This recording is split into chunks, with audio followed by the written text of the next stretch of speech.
you love that. You love that. That is the downside of where we live. You only get a couple of weeks of this. You get maybe 1 or 2 games, perhaps. Yeah, for football season, you only get 1 or 2 games, but this is early in the calendar to get a little respite like this because it's going to be pretty chilly over the weekend for anybody traveling into town. Good. I hope it's freezing. I hope Me it's too. bitterly cold. Hope people remember it for years to come. I'm glad you pointed that out because I found myself daydreaming as I was exiting off of the interstate on the way into the studio. And I believe I'm going to be in the New York metropolitan area. Right.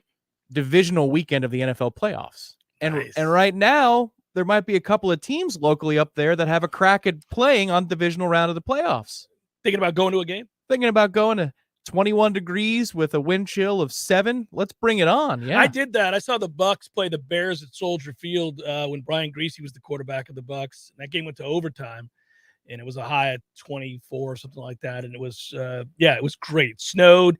We were walking in the stadium, and there was snow everywhere. It was just fantastic. The hard part is, even though they're about 6 miles apart from where I am and where New Jersey is, it's a pain in the butt to get over to New Jersey. There's just no simple way to do it. So anyway, I was thinking. As soon as you say it, I just hear "woke up this morning." Yeah, exactly. I need him to drive me.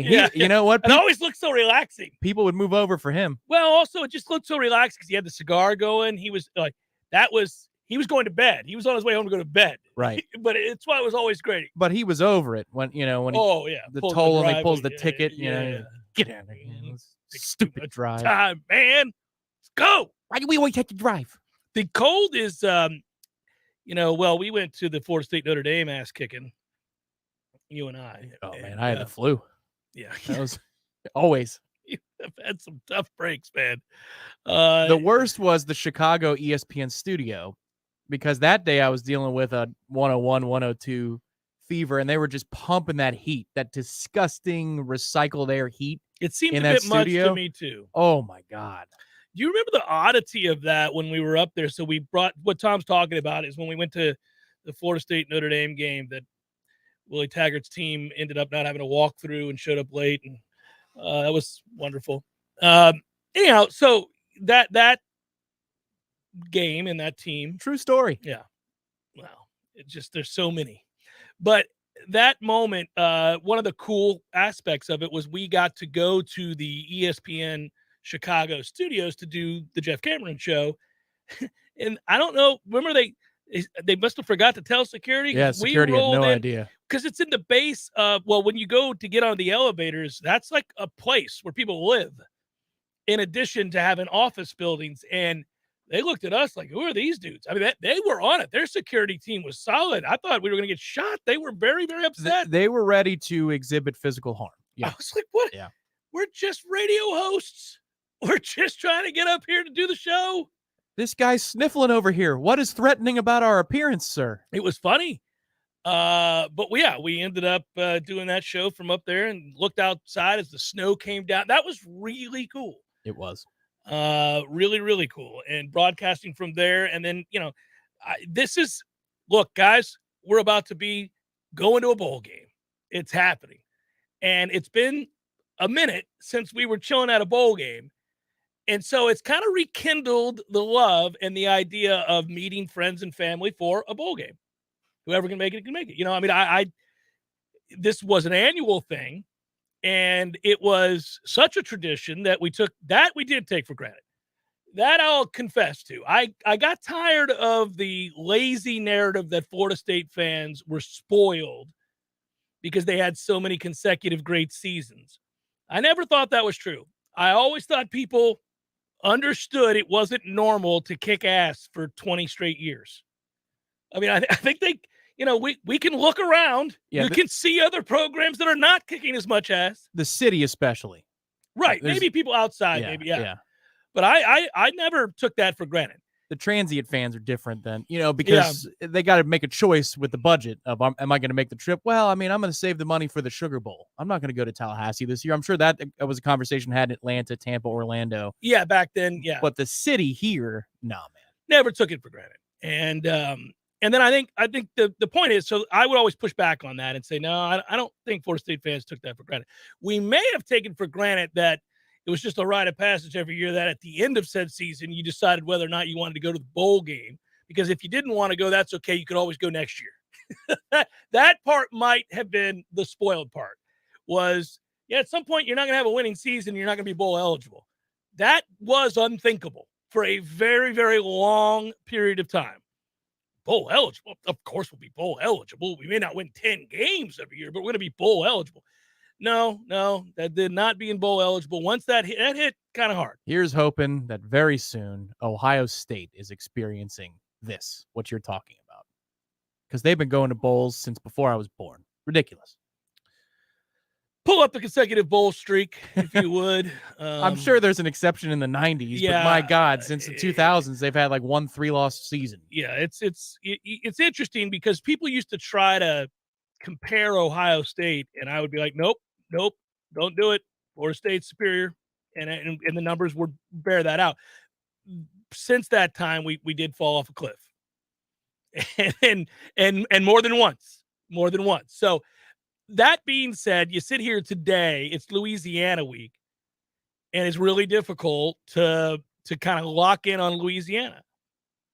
Here you go. 1999, they went 6-6 with old John Cooper. 6-6. And they did not go to a bowl game. There it is. And that was a few years removed from getting their ass kicked by Florida State University in the Sugar Bowl. Their last sub-500 season, not including a bowl, because they did go 6-7 in 2011. I completely forgot about that. Old, Luke Fickell? Strange. Oh, that was the post-Tressel issue season. 1988 was the last time they went under 500 without a bowl loss. Right. They went 4-6-1 in 1988. But it's good to point to 2011 when they went 6-7 in 2011 when you were not two. And that is, it's just something to point out here. You'll notice that Alabama is not going to finish in the top 4 this year. They are not. That is significant. The playoff committee will try, but they will fail. This gets back to something else we've talked about, the 14 consecutive years of top 4 or better. Man, I mean, Alabama has been as dominant as any program in the history of college football, just about. Not going to be able to do it. It's just that run will forever have that as the badge of honor. And we can lament that maybe there should have been 2 or 3 more titles sprinkled in there. And if there was a college football playoff, there would have been. Yeah, there would have been. But I do like sitting here in a position to talk about what bowl we're going to. Is this the start of a bunch of seasons in a row where we have to make a decision to go to a bowl? This is a week where we're largely ignoring the opponent, and somebody will say, we'll push back on that. Don't do that. Don't get like that. No, we can get like that. As long as we're not decimated by the flu. There's a bug going around the team, and that's what Mike said today. Well, that's true of the city. That's true of the school system. Yeah. That's true of all. It's happening right now. A lot of people have been very, very, very sick. So we wish everybody well. I still would argue, decimated by the flu or not, Florida State should be in a pretty good position to win the football game against Louisiana. Not the same caliber program as it was 2 years ago, 3 years ago.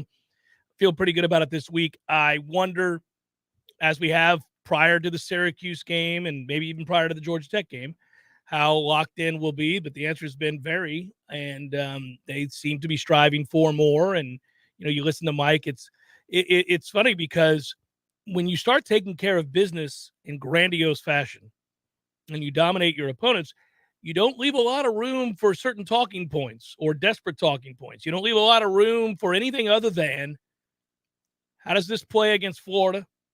Where are they at? Where are we at? Because I don't know if you saw it in the Tampa Times, formerly the Great St. Pete Times, now ruined by what's happened to it. Was a rag before they changed the name, but yes. St. Pete Times was always a great paper. But the Tampa Tribune, on the other end, was not. So the Times formerly the Times, wrote the article. Matt Baker wrote, all of these firsts in forever for Florida State and Florida when they play each other a week from Saturday. And it is weird to think about the 90s where you really were talking about every time these teams matched up, the implication being possibly losing out on the opportunity to play for a national title. And how strange it's been that for whatever reason, We've been down, they've been down, then they were up, and we were down, then we were up, and they were down, all that stuff, that this will be the first time in a long time where the game by both fan bases, both teams, players, coaches, and everybody, administrations, will be locked in and excited to see the outcome of this game. I really do think this is setting up to have that kind of energy. And I always like this game for that. The Florida State-Miami energy is very different. It's not very healthy. And I'm a part of that. I hate Miami in a way that's very unhealthy. But the Florida State-Florida rivalry, in my opinion, two teams can hate each other, but it is a different vibe. Probably because Florida fans went to Florida and Florida State fans went to Florida State. Miami fans never touched foot on the campus of Miami. So maybe that's a difference maker, perhaps. They also show up to the games. Miami fans don't. Another big difference maker. There's a different energy there, and it will be intense. I think it'll be intense. Yeah, it's called pompous energy. That's what they bring to the table. That's fine. It's better than Miami's energy, which is just fake fandom and all this other stuff. It's interesting, though. There's an inverse relationship there because the players will tell you there's mutual respect on the field more when Miami and Florida State play. Respect for each other. Yeah. Florida, there's more vile kind of. Maybe it's proximity. Maybe it's proximity. I don't know. They grew up together more often. Yeah, maybe. 2 hours away. I don't know. Could be. I've always thought that there's a level of hate for both on all sides. Florida's the special one for this era. Yeah. This guy's era. Well, and you had to deal with Urban Meyer and, and that. Tebow. And so, yeah. And that, in my mind, a lot of that was an afterthought because, like, Spurrier trumps Meyer by a lot because there was more on the line. Yeah. Given where the two programs were. No, that's true. Now the rap sheet for the Meyer era bests Miami's worst. Sure, that is a special level of criminality. And it's like, we've got a Ray Lewis and we've got two Pouncies. Yeah. What are you going to do? we got a Riley Cooper. We got a agreed. We got a Chris Rainey and we have a Time to Die. Yeah, there it is. But you know what? He's going to be active because he didn't take any pictures with anybody. Let me just say this. What I mean is that ultimately, and time does pretty interesting things, right? Time allowed for a very large segment of us Noles to somewhat, especially once he moved on, to appreciate Steve Spurrier. That was a whole lot of gamesmanship and needling. There was, an annoying element to that. And it felt at that time, disrespectful because of the amount of, Free Shoes University and all that stuff that you didn't have to invent a reason. You would be appalled. Like that would come out after he'd give a speech to a booster club or something like that. And you'd be like, what the hell, man? Especially because Bobby was such a class act. And you'd be like, what are you doing? But in retrospect, that sort of verbal needling is nothing compared to the criminality that was allowed to go on and the outright horrific lack of moral character and judgment Urban Meyer era of Florida. Even Florida fans are like, yeah, screw Urban Meyer. He was a terrible guy. We're not giving back the title. Right. But, not at the time. At the time, they're willing to sweep that under the rug. Well, but also he hadn't had a second go-round in which a lot of that stuff got uncovered and proven to be true. Like a lot of the ignoring of these things, including on his own staff. I'm just saying it should take the elitism breeze out of their sails a little bit, but it hasn't done that, which is why they're a special brand, that particular group. Eras. It's all about eras. It is. But Miami? It's impossible. Jeff Cameron Show 93.3 Real Talk Radio, Warchant TV. Hey, no fans, our partner ISF Inc. is a national management and IT consulting firm located right here in Tallahassee, Florida, solving the future for state governments through strategy, process, and technology. As a trusted advisor for state governments, ISF knows the importance of defining a clear and detailed strategy. Our friends at ISF can help your organization create a strategy that sets you on a path to success. ISF, your vision plus our expertise brings your brilliant ideas to life. Visit ISF.com to learn more. ISF, solving the future. Hey, this is Greg Tish. Here's something you might know about me. I don't drink coffee. I have never had a cup of coffee in my life. Well, that is until now. So why change now? Well, it's because my dear friend at Grassroots Coffee reached out to me after hearing me say that and insisted that I give his product a try. I've been making a huge mistake. The world of coffee is fascinating. I always thought Coffee is coffee, you know? No, it's not. I have tried their coffee, and it is fantastic. Now, I've got a fascination with learning more about the best coffee in our area. Grassroots coffee is locally roasted, locally owned, and locally loved. You can find whole bean grassroots coffee on the local aisle at Publix, also in Whole Foods, but the best way to get this black gold is to order it online. They literally grind the fresh roasted beans to your preferred level, bag it, write the date on it by hand so you know the exact day your coffee was roasted. It doesn't get any more fresh than that. Order yours now. Just go to grassrootscoffee.com and choose the coffee you want and how you want it, and join me. Let's step up our coffee game together and also support a great local business. Hi, this is Jamie McClenny from Trek Financial in Tallahassee. Managing downside risk in your portfolio is one of the biggest challenges that you'll face in retirement. Trillions of dollars in stimulus from the Federal Reserve and D.C. politicians, combined with zero interest rates, have propped up financial markets since the financial crisis ended in 2009. The Fed recently ended quantitative easing and has started to raise interest rates at a time when the global economy was already slowing. Have you considered what another 50% correction in the stock market would do to your retirement plan? If you're concerned about where this all might be headed and would like to find out about the potential benefits of an active risk management strategy for your portfolio, give me a call at 850-900-5200 and schedule a time for a review of your portfolio from an active risk management perspective. Make Jamie your first call for a second opinion. Investment advisory services are offered through Trek Financial, LLC, an SEC-registered investment advisor. So let's say you're considering buying a new home in the current climate. All heard that demand is high, inventory is low. So how do you get a leg up on the rest of the buyers all making offers on the same house as you? Oh, that's a toughie. But the first place I'd suggest you start is with a call to my friend Shannon at Legendary Home Loans. Shannon will set you up with a complete pre-approval underwriting.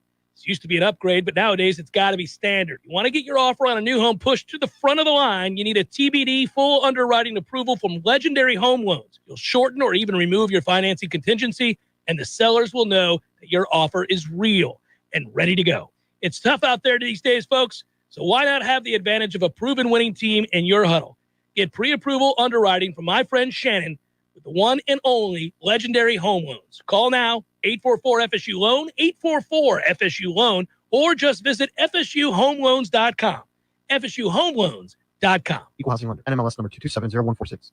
We all want more energy, more strength, more results. Well, welcome to Orange Theory Fitness as you take a step towards feeling more alive today. Backed by science, Orange Theory's heart rate monitored workout is scientifically designed to keep heart rates in a target zone, spiking metabolism and increasing energy. Orange Theory Fitness is a one-of-a-kind group personal training workout resulting in more energy, visible toning, and extra calorie burn for up to 36 hours. Experience a more vibrant life today with Orange Theory Fitness. To find out more, go to orangetheoryfitness.com. The Jammin' Show brought to you by Orange Theory Fitness. 2 Tallahassee locations, Midtown on Thomasville Road and Northside in the Village Common Shopping Center. Online at orangetheoryfitness.com.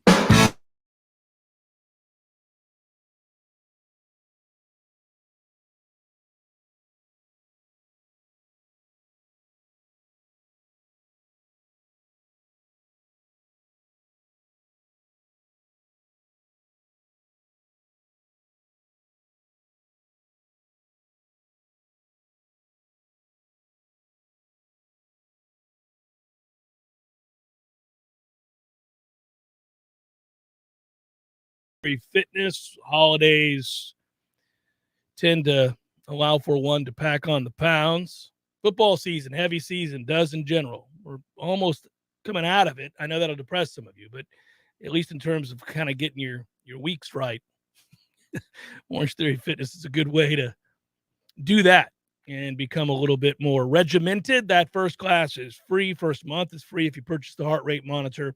2 locations in town. I strongly recommend dropping in and figuring it all out. Those coaches will help you out, teach you everything that you need to know, make it far less intimidating if you've been worried about it.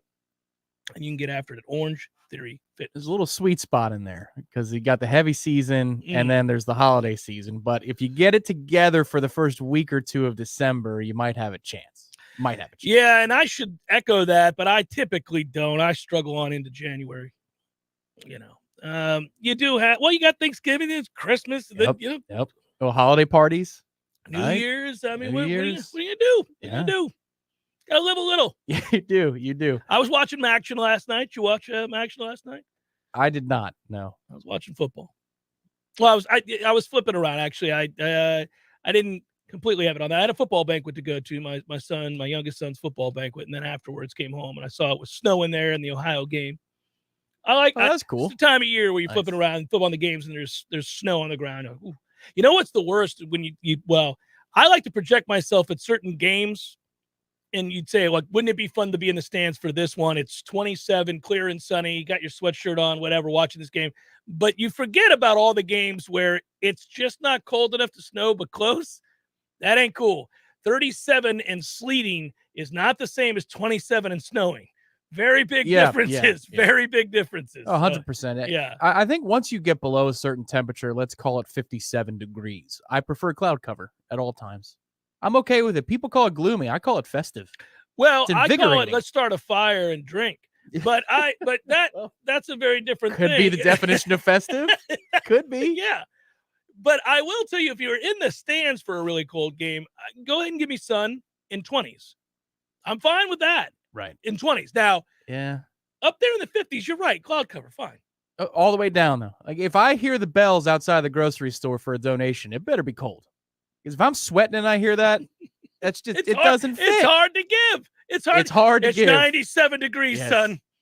It's growing up in Palm Harbor. That's all that was. Man. I'm a sucker. I must have it written all over. Years ago, walking into Doe Campbell Stadium, Bobby Bowden Field. All right. You guys will remember this if you're a certain age. But when you would walk in, especially if you were a student's age, you knew that there were certain ways you had to walk into that stadium if you were carrying liquor on you and without getting stopped. And one of the ways that you could do it, there were a lot of different ways, but one of the ways that you could do that, you had to walk in boldly. Like you own the place. Like you understood, this is where I'm supposed to be. There's nothing for me to fret about. Good to see you, officer. Just moseying on in. Other times it was more about, well, maybe in mass, I'll be out here deflected off to the left and there's just too many people. They can't, what are they going to do? Let's go, that kind of a thing. And I remember I was always giddy about those moments walking into the stadium and thinking about who had what and how much fun we were going to have at this game and ways to do it. And it's a fond memory of walking into Doak that way. You brought up the bells and walking out of stores and timing for all these things.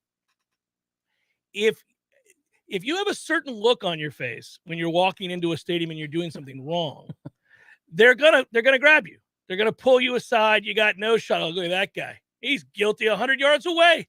Pull him over. Yeah, you're better off overselling it and just being like the guy. Woo! Yeah, we're going into the game. Yeah, that's a better bet. Actually, it's a safer play. But if you walk in nervously, they're like, well, get that one. Look at that guy. He's scared to death. He knows he shouldn't be. His conscience has got him. Well, I must have had a look that was trustworthy. I never got popped, ever. But my buddy Chris always did. No matter what, he was forever. He tried everything. They'd be like, we're not buying it. His poker face sucked. It was awful.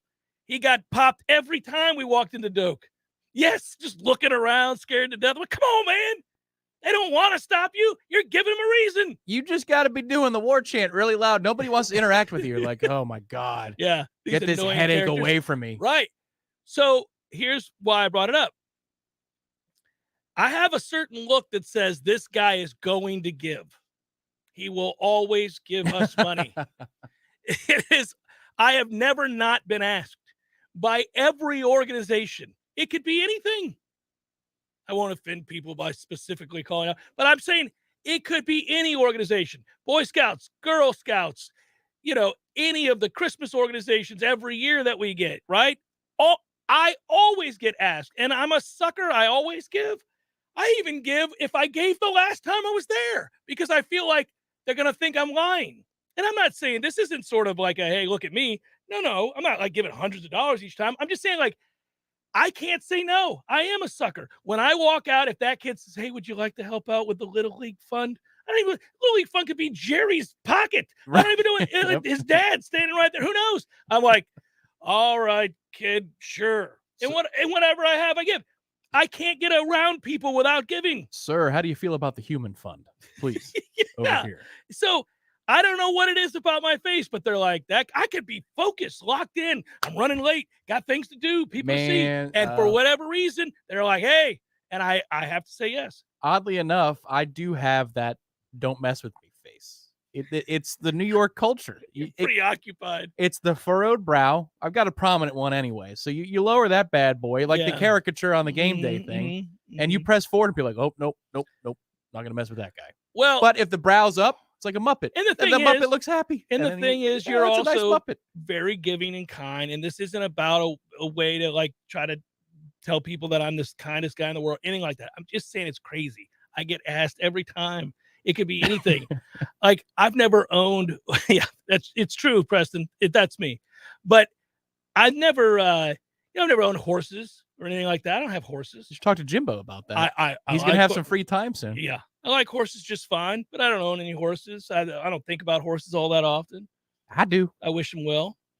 But if I'm walking out of a store, they're like, "Would you like to help the horses?" It could just be as simple as that. I'd be like, "Well, how can we not? How can we not afford to help the horses? What is it you need?" It's crazy. It could be anything. I get caught every time. My face says, ask that dude, even if he doesn't want to do it. It's weird. Oh, I suppose. That would be your worst, most negative answer. Oh, I suppose. Yeah. If it's for the horses. John, that's funny. It's true. You got me. Hey, Jeff, do you have a moment, sir? I'd like to talk to you about donating to the JJ Foundation. That from John Chance. That's also a very welcoming avatar photo he has there. Wouldn't you just give money to that guy? Look at him. Well, maybe not to the JJ Foundation, which I would be like, well, what kind of foundation is this? But if he was like, Jeff, we need to help pigeons. Nobody ever wants to help pigeons. There are too many of them. They're annoying. But I'd be like, we shouldn't we? There's got to be a good reason to help the pigeons. Here's a 5-spot, JJ. Tyson's onto something. Go help those pigeons. Jeff, Rising Spear needs money. I like that Preston's an old school listener and he understands the Rule on Gardner joke and story from many, many moons ago. I think Preston just ensured that that's going to be a best of segment over the holidays. There you go. Didn't he just die? You have the ultimate. I don't know if you're on TMZdeath.com. I don't. Is that at a all site? times. Is that a site? I think it's just TMZ. It's a wing of their enterprise. But you have the radar, and it's so sensitive. He's not dead? Oh, no. Never mind. Well, I don't think. Are you sure? It's all right. One strike. I think he's dying. I think he's. We all are. No, I think his is around the corner. I think he knows it. He probably had something amputated. That's what it is. I know there had been a negative story recently where I was like something. The research department really is about to get an overhaul. All right, I'll get into sports in a second. It's a weird day. Jeff Cameron Show 93.3 Real Talk. Check and see if he lost his leg. Besides the time that he was freezing out there, and the story that I told. Jeff Cameron Show 93.3 Real Talk. I bet you he's a candidate for diabetes and Warchant TV. Your local news now. Tallahassee city officials and investors for the Lafayette Gardens Apartments held a ribbon cutting for the affordable housing complex Tuesday morning. The complex provides 96 homes with 1 to 3 bedrooms for Tallahassee families. Rents range from $415 to $1,093 a month, and amenities include a clubhouse, pool, playground, media center, fitness center, bike and walk trails, as well as access to employment assistance, financial management, and literacy services on-site at the complex for residents. The complex marks a $21 million investment through HTC Housing into the city. Tallahassee Mayor Pro Tem Curtis Richardson said the complex is just scratching the surface of the future of affordable housing options. An overturned semi blocked the westbound lanes on I-10 near Greensboro for 3 hours yesterday. The tractor-trailer driver ran off the shoulder off the road and then overcorrected, causing the truck to overturn. There were no other cars involved and the truck driver was not injured. This is Rachel Lene with your Real Talk 93.3 local news update, brought to you by Macklemore Systems, Tallahassee's go-to Mac store. Check them out online at MacklemoreSystems.com. This is meteorologist Michael Caro with your Real Talk 93.3 weather update. High temperatures working up into the lower 60s for this afternoon with mostly cloudy skies. Winds a bit breezy from the northwest. Then for tonight, cloud cover, low of 43. For Thursday, cloudy conditions into the mid-50s. This report is brought to you by The Lawn Johns. For all your landscaping and lawn care needs, visit thelawnjohns.com. Currently, it's 55. T-Spark Enterprises, roofing and construction services. T-Spark, T-SparkConstruction.com. We conquer all peaks, we fix those darn leaks. Call 850-766-1340. T-Spark Enterprises, roofing and construction services. T-Spark, T-SparkConstruction.com. License number CCC 1331204. Jeff, look at this beautiful day, man. Yeah, it's getting a little chilly. I like it. You know, I'm a colder weather guy, but I worry about it for you because you can't wear the Speedo in the cold. I mean, you know what I'm saying? You don't want to wear a Speedo in the cold. Jeff, it's always Speedo weather, man. We can always do this. Besides, my pool, it's heated. Which means you're insufferable in a Speedo year-round? Cannonball! Still gross. Gordo's, bringing the flavor and flair of Cuban food to Tallahassee since 1996. Hey, Greg Tish here along with Matty Rowe. And you can listen to us Monday through Friday, 6 a.m. to 9 a.m. on Real Talk 93.3. Matt, we give away a couple things each week. Just a few. We got the Florida Farm Bureau Insurance Wheel of Food. We have Give Me a Second, where we play a second of a song and you guess that song. And we also play FLA or Nay. We have a lot of fun Monday through Friday, 6 a.m. to 9 a.m. on The Greg Tish Show. Think that's enough? We could talk about our feelings.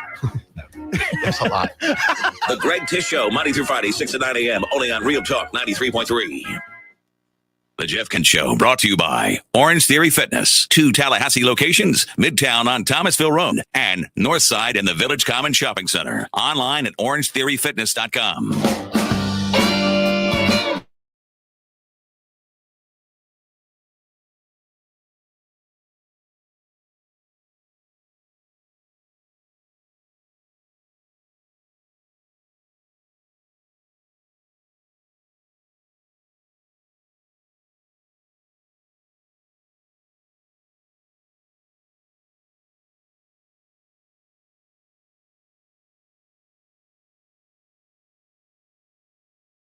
And we talked, Norvell has said this week about they can be better. They can be better, and they vowed to maintain an edge and all that stuff. He talked about it this week. I remember back when we talked post Clemson, 4-1, 5-0 was the discussion. But I would say it's fairly obvious now that 99% of this fan base, even if that record ends up 8-4, would be bitterly disappointed with a home loss to Florida. And I think it's important that they win that game.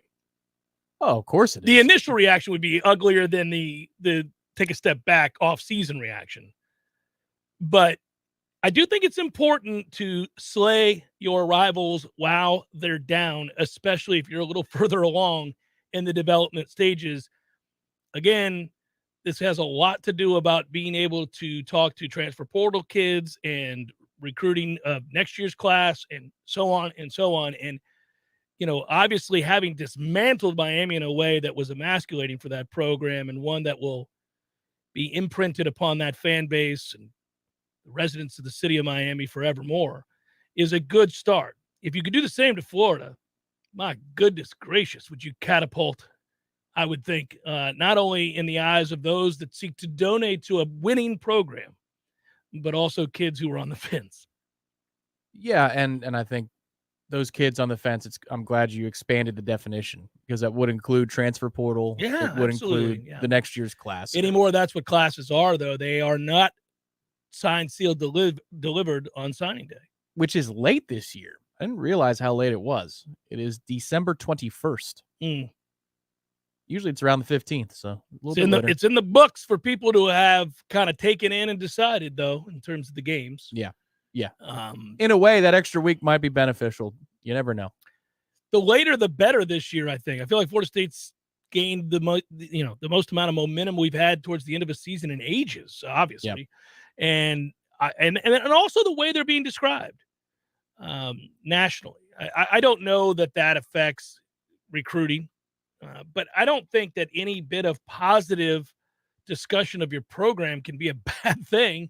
It tends to enter into living rooms and kitchen dining tables and in the halls of schools, the more high profile you are, whether it be ranking or success stories on the field or followed up conversations about what that team is or is not in the positive light. Those all add up to, I would think, not just momentum, but I guess attention getters for kids, even if it's next year's class.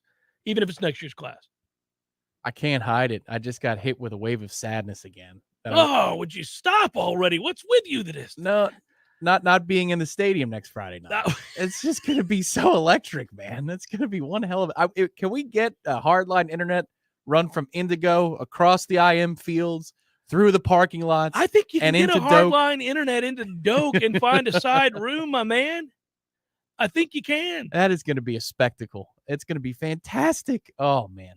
It was like 16 because, as a kid, we never played under the lights unless it was the Sugar Bowl, and that wasn't in either stadium. If it was under the lights, it's because you kicked off at 3:30 and it was dark by the second half. But the night kick, I just remember that 16 game so vividly, and what Dalvin came out and did right off the bat, and DeMarcus Walker, and it was awesome. Thunder had a touchdown in the second half. But that atmosphere of we knew that Mr. Shark McElwain was about to wear one that night, and you could see your breath before kickoff. It blends both my professional football fan experiences and then the college feel, all of that stuff, all that drama.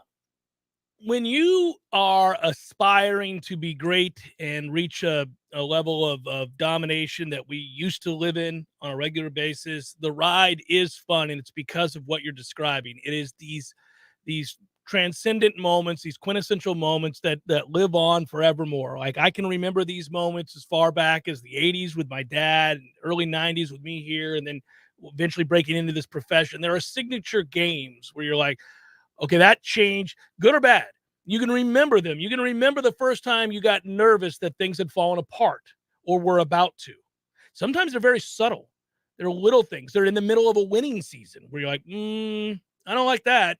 And we started to see that with Jimbo. I remember the cracks in the armor, and then you just debate to what extent is this a reflection of a larger problem, or was it just a bad day at the office? And you never know, for sure, unless you're in that locker room, but you've been around long enough where you get a glimpse of what's bad and what's good, and they tell a larger story. I think for Florida State, this run has represented a whole lot of what's about to happen to the good, not just because they've won these games going away. There are a lot of other indicators of talent uptick, buy-in, belief, an understanding of what they have from a coaching standpoint, personnel, understanding how to get the most out of it.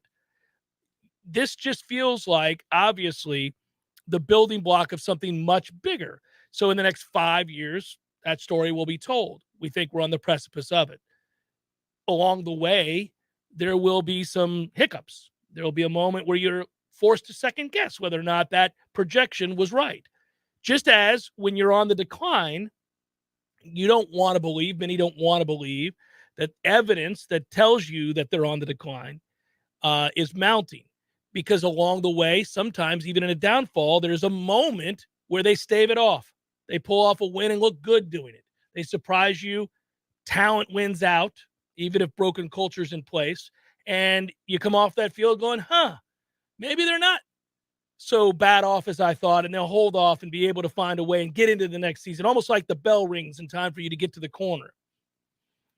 And I think we're in a good spot right now to say that this is the start of something very special and something very, very exciting. And, that tells the tale of the season, but moreover, a 10-year run where you can pinpoint those moments. Starting to get spooky, but 12 years ago, we were documenting that very thing. And the Florida game, it was 31-7 was the final that day. But you could feel it. Early on, the teams were nervous, Florida State more so because they knew what they were capable of doing. And then it was Urban Meyer going for it on a fake punt. We make the tackle. Ponder hits Rodney Smith in the corner of the end zone. And that's it.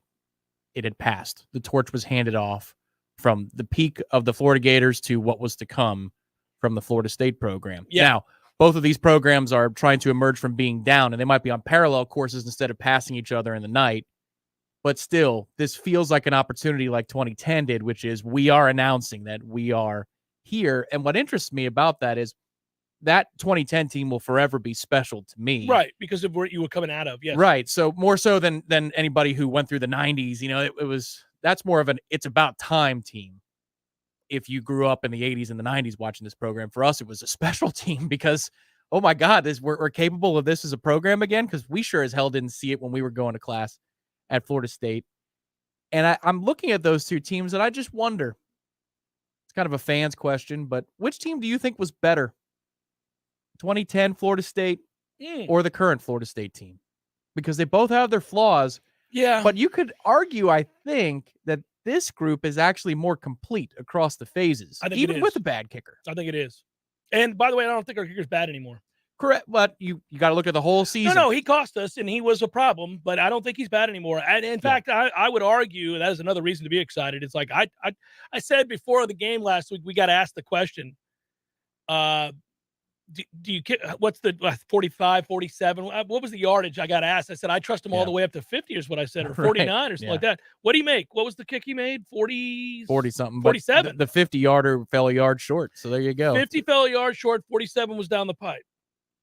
All right. So, yeah. I don't know how you're short in that situation, by the way. Looked like he struck it pretty pure. It's the dome, my man. And he has the leg. He's got the leg. That's a little for annoying. 55. It's a little annoying, frankly. But He might have drop kicked it a little bit. Caught a little heavy. Drop kicked it. Those are the best moments. There's no reason on God's green earth that you should ever drop kick a drive. You know how off you have to be on the angle of descent to drop kick a drive, and yet we all have. You're like, I hit the earth before I hit the ball.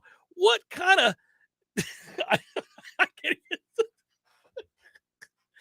Kenny Perry did it in a tournament that he won. A professional golfer did it in a tournament, and the mics caught him going, drop kicked it. Did you see that, fellas? And he went on to win the tournament. I don't know how, as a professional golfer, you wouldn't be shook to your core to drop kick a drive. Because you've been through some things. I mean, Vietnam? How the hell do you... His name's not Kenny Perry. It's Kenny Perry. That's the big difference. Big difference. Drop kicking a drive. What the hell? Yeah, but I wouldn't be surprised if you could be right. He might have drop kicked it a little bit there. No, back to the subject at hand, though. I like those moments. If you think it's one, sometimes you can mistake a significant play or result and decide that is bigger than it is. But I think if you are a diehard fan, or in the case of anybody who covers the team and you see them so frequently, you're pretty locked in, and you can tell what the difference is between, well, Georgia Tech's just bad and we overwhelmed them. That's not a moment. That's Georgia Tech sucks. And then they're little things. I think a moment for Florida State this year in terms of culture and toughness and mentality, second half against Louisville. Yeah. Oh, without a doubt. That team would have caved the previous year. That team would have gotten boat raced. And they had a little bit of a little something to them that said, no, man. Yeah, that same staff and a lot of the same players in that same venue 2 years earlier did get boat raced. Yeah. And this group, it's not like they went into the halftime locker room saying, all right, we're on the upswing. Tate just threw a terrible interception, like a non-competitive interception. A non-competitive pass that looked a lot like all the other non-competitive passes he's ever thrown, which is all of them. So there was that. There was, our season may be over because the starting quarterback, who's taken a huge step forward, was just writhing in pain on the ground and is not going to play again tonight. And you can bet, given Florida State's luck over the last umpteenth years, he's done. He's done. That's a torn ACL. Forget about it. That's us at the half going, are you effing kidding me? Not again. And instead, it was a whole lot of no. Right. Not again. No. Not again. Not only not again, we're going to win. And this scared dandelion over here is going to rise up, bow up, and make some plays. And he did. And all of a sudden, there we were. I hope years later on Football Reference of whatever highest level he climbs, Scared Dandelion is one of his nicknames. I was trying to think of something dainty and soft and pathetic, and that just came to mind. Now he's just a dandelion. Look at him. Let's not get crazy. Let's not get crazy. I mean, Tate's a nice backup quarterback who you can put in a game and not be guaranteed to lose, who has the potential to become. There you go. I was going to say, you've been up and down on old Tate. No. Awful, better than Jordan Travis, and now a capable quarterback. I said he was a better passer. If everything was right in the pocket, he was a better passer on the deep ball than Jordan Travis, and there were stretches where he was, period. That's not. Between the hash marks, he's better, too. Well. That was the. Yeah. And he better was. Passer across the board. He was. He's not any longer. And that's okay. Guys get better. Jordan got better. That's praise for Jordan, as opposed to a knock on Tate. That Jordan got a lot better, and it's gone from, well, look at that. That's really cool to see, to, this is a critical returning piece to the puzzle. Yeah. He needs to be the priority here. That's correct. Yeah. I think for Jordan, I would be surprised. I keep saying this, and we've talked about it off and on for much of the season as we saw the improvement. I mean, I would be surprised if he didn't come back. I think he's got an opportunity to make good money here. It's just a weird way to describe the modern landscape of college football, but it's a reality. I think Florida State will prioritize. I think that Independent Collective will prioritize Jordan Travis's return. They will make it worth his while. Now, one of the things that I find interesting is that, and I know this is true everywhere, but I know of a case here where a player valued himself at a certain level, and the Independent Collective went, really? Okay. And that was a end of discussion kind of moment. Like, sir. So I do think we're going to start to encounter more of these type situations as this becomes more like professional football. That happens in the pros at every level in any sport, where I think as backup point guard for the Knicks, I'm worth this much because my 12 minutes a night are better than every other backup point guard's 12 minutes a night in the league. Listen here, Chris Childs. And so I want this much, right? And I value myself that way, and my agent goes to war for me, and the Knicks go, get the hell out of my office, have a good day. You've been dealt for a bag of balls to Sacramento. And that's it. And so you see these things. It happens, right? Now we're in the situation where the collective can see a real value in a player and be like, man, we really need to bring so-and-so back. In this case, we're talking about Jordan Travis. And Jordan can see that too and be like, well, now I think I proved my worth this year. I've been one of the better quarterbacks in this league, if not top 3, top 2. I've been one of the best quarterbacks in the country if we're just looking at efficiency numbers, at top 25. What's that worth to you? Because I'll only get better. I'm a man of character. My work ethic is in place. You don't have to worry about any of these things. And I'm going to try to keep getting better because ultimately my goal is to play professional football. What's that worth to you, Florida State? Excuse me. What's that worth to you, Independent? Well, yeah, and there would potentially be a third option in some of these cases, maybe not in Jordan's, that you have to consider, which is you could also go to another destination in college. Right. We saw that with certain other players. I think it's a little bit more difficult with quarterbacks. He's used his undergraduate transfer. He's a graduate student, so I don't know if there is that capability to make the move. He but would either go pro or come back here. But that's something you're going to have to, as a collective, be prepared for. I don't know. Again, I'm not trying to say in this specific case, but you might have 3 options with a lot of high-profile players moving forward, especially once we get from the high school ranks that haven't already spent a transfer chip. It's you got to fight off other schools and the pros in order to retain that player. Yeah, and it's just going to be fascinating because I never thought we'd come to a time where I would have to come in here and figure out and dance around and find ways to talk about a contract dispute amongst college players. because I can just picture it now. Player A says, I want $350,000 in a condo downtown. The collective goes, yeah, I'm going to give you $50. No, in reality, cash. The collective might be like, how about $100,000 in a car? It's a little bit easier for us to do. We can swing that. Well, I'd say we're miles apart at that point. The weird negotiations, smaller amounts of money, different perks, but this is the reality, and that is going to be fun to monitor. This is where I think all institutions in the state would agree. You've got to get aligned here, through the legislature. This has to happen yesterday. Well, and all of college football needs this. You have to have unilaterally a set of rules in place that govern all NIL deals. Not I'm not saying the amount, but just what those rules are that have to be followed. So that you can install leadership too. A real head honcho. For the Power Five that will take over. Yeah, no, I agree. Well, I mean, for the collective. Oh, sure. Each university, so you don't have like 5 different organizations. Who the hell's the right one? Yeah, that's true.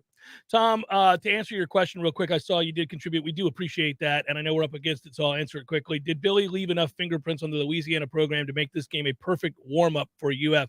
I hope so. I don't know how to answer that. They have been a shell of themselves, so they haven't looked anything like that team. If you're talking about schematically, it is different, a little different. So I don't know if that's it's not a good answer, but I don't think there is one. Hour number 2 forthcoming. Stay with.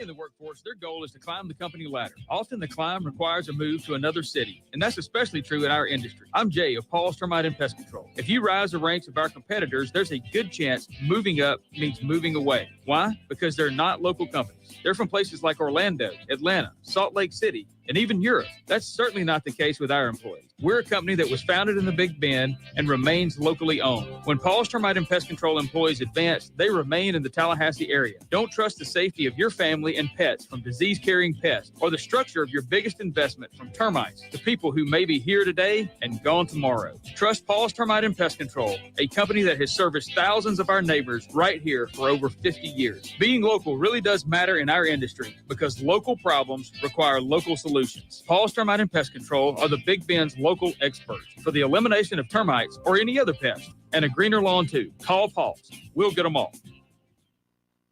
When you need a plumber quick, how long is an acceptable time to have to wait? Yeah, hey, it's the Millers again. Just calling you about our little plumbing problem. 2 hours?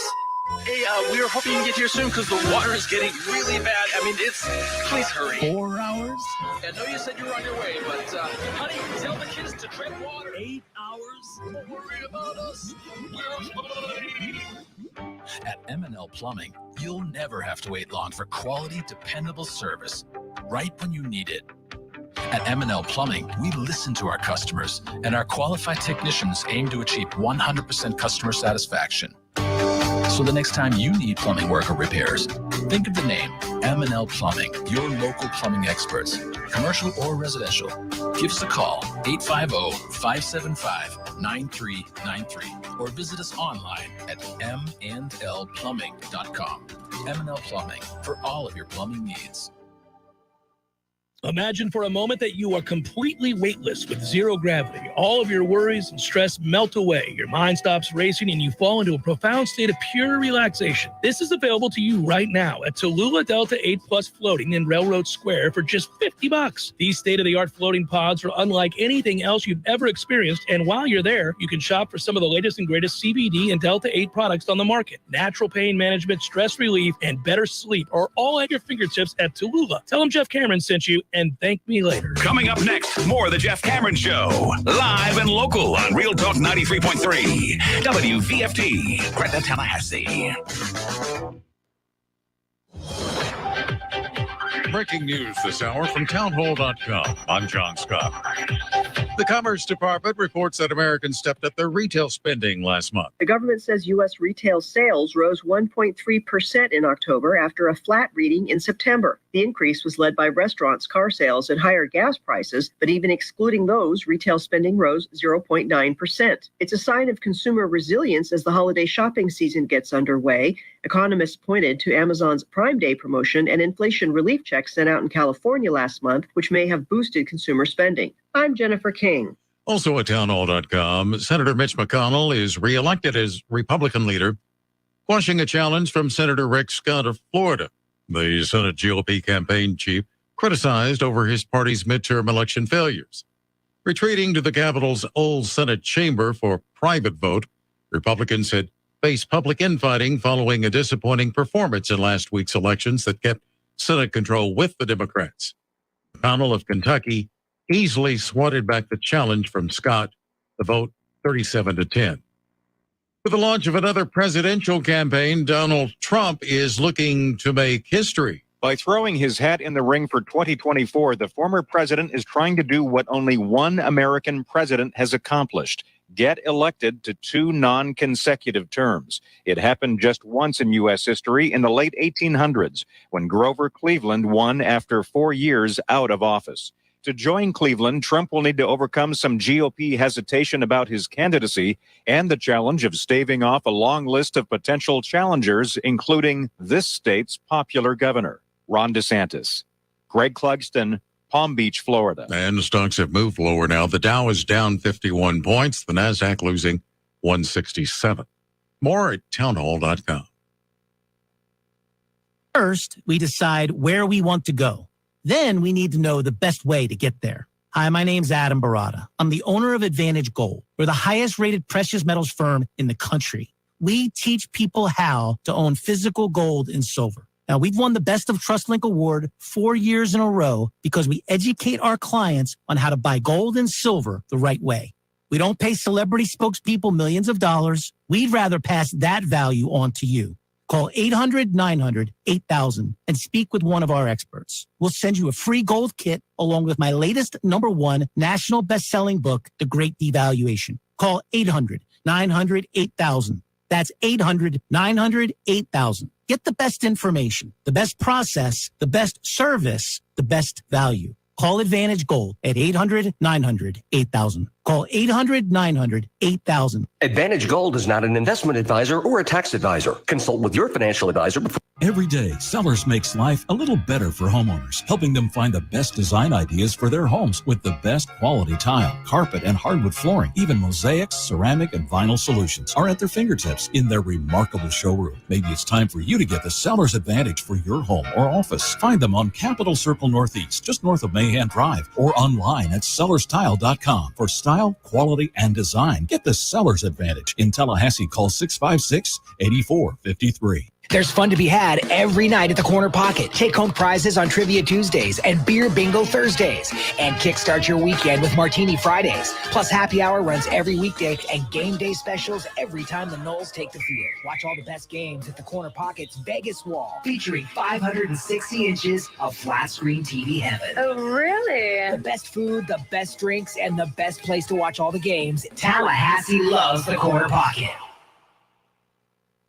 We all want more energy, more strength, more results. Well, welcome to Orange Theory Fitness as you take a step towards feeling more alive today. Backed by science, Orange Theory's heart rate monitored workout is scientifically designed to keep heart rates in a target zone, spiking metabolism and increasing energy. Orange Theory Fitness is a one-of-a-kind group personal training workout resulting in more energy, visible toning, and extra calorie burn for up to 36 hours. Experience a more vibrant life today with Orange Theory Fitness. To find out more, go to orangetheoryfitness.com.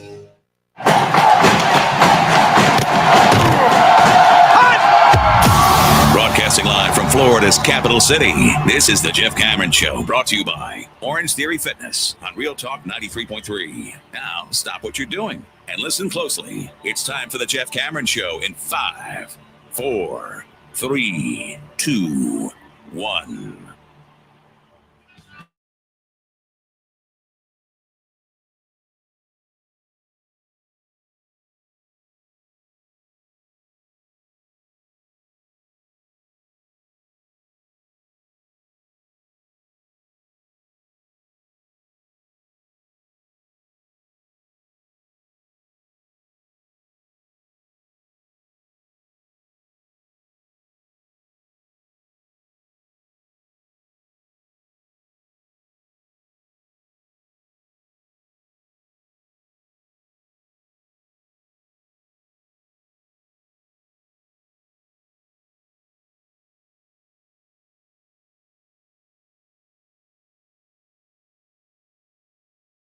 supposed to dip down in there and get some cool temperatures. That's a good thing. Yeah, We were just talking about that in tomorrow. the first hour.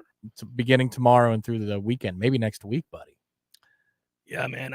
One of the coldest. We were talking about Florida State, Florida, where the two programs are at, what it means, signifiers, off-season maneuvers, a return to prominence, all these things, big picture topics, because it's hard to lock in on the Louisiana game, and it just is. And I'm not going to spend too much time on it. We don't typically do that anyhow during the week as far as right guard versus this. And you do it in the pregame show. We get into it a little bit. But Louisiana, not the program it was under Billy Napier. They have not had the same kind of success at one point like Florida State around the same time. Lost 3 straight games, came out of it, have since lost 2 of their last 3 coming into this one. 5 losses on the year. They've lost to Rice, in which they gave up 33 points. All I know is Rice. Thank you. Lost to Louisiana Monroe. Lost to South Alabama. Lost to Southern Miss and gave up 39 points. Lost to Troy recently, 23-17. They're just not the same team. They're not what they were, and we know that about the Raging Cajuns. 3-4 in conference and 5-5 overall. Here's your weather window for Saturday. By all means. Overcast, a high of 60 degrees. And as we're doing the pregame show, we will be emerging from a low of 38 the night before.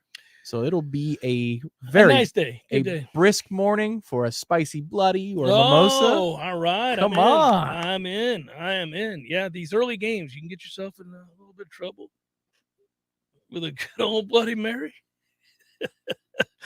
But that's why it's hard to focus on Louisiana, not the Bloody Mary, but the 5-5 record, the sub 500 record. They have the Sun Belt. When you're 5th in the Sun Belt, I'm sorry, I don't know what you want me to do. I can't talk you up. I was nervous when they announced this game a while back, because they were the kind of team, they were a lot of people's pick under Napier to go in and beat Texas. You remember that? And Bijan Robinson ran wild all over them. It wasn't competitive at all. Louisiana cost me money. All those things. That's why we remember it. Well, vividly. They weren't competitive. And so you thought, okay, well, you're not what I thought you were at all. But then they're really not what we thought they were sometime later, with him having left the program, and moreover, some key players having left the program as well.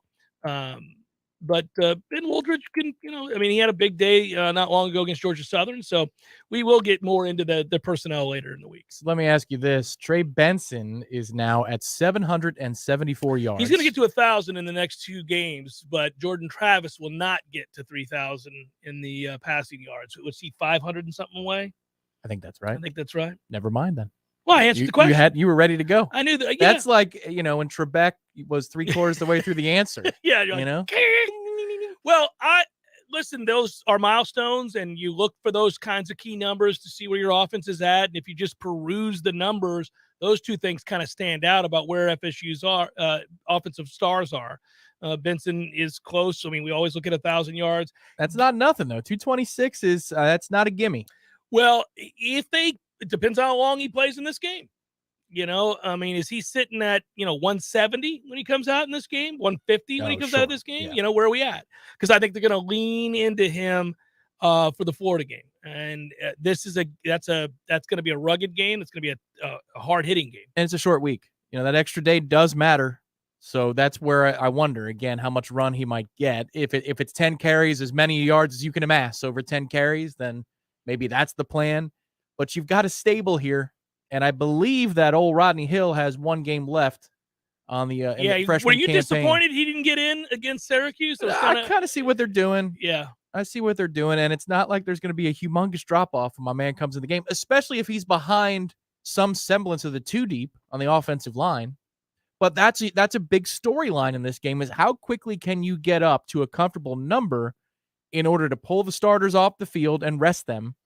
Every play matters. Both teams this weekend, Florida and Florida State both, are in a race to see how quickly they can get out to a commanding lead in order to pull starters and rest them for the big game against their rival in less than a week. That's why this game would be tricky and untouchable from a gambling standpoint a day early of Redemption Thursday. But the number was whatever. It was 21 open up. I think now it's at 23.5 as of a day ago. Even if that's north of 24, I wouldn't touch that, and I wouldn't touch the total. Because if we, call off the dogs in order to win the war or best position ourselves to beat Florida next Friday, that could have huge implications on what the final score looks like. Yeah, it does. I won't touch it. I'm in agreement with you on that. I'm not going to. There are a lot of games like that this weekend, by the way. This is a minefield for sporting guys and gals. It's a weird week for me for Redemption Thursday tomorrow. Stick with the Pac-12 games, the 8 o'clock and the 10:30 game. They got to play those honest. Yeah. USC, UCLA, and a week early it feels like. Right, and there are a few. Yeah, I was going to say there are a few games where they have to play, where they have to play hard and it matters where they're going and all that good stuff. I am curious. By the way, did you see, this was kind of sad. I wonder what's going to happen with his career. Totally. We talk about players leaving programs and opportunities to go elsewhere. You mentioned that there's always the outside chance that Jordan Travis gets asked by another team as well to go somewhere.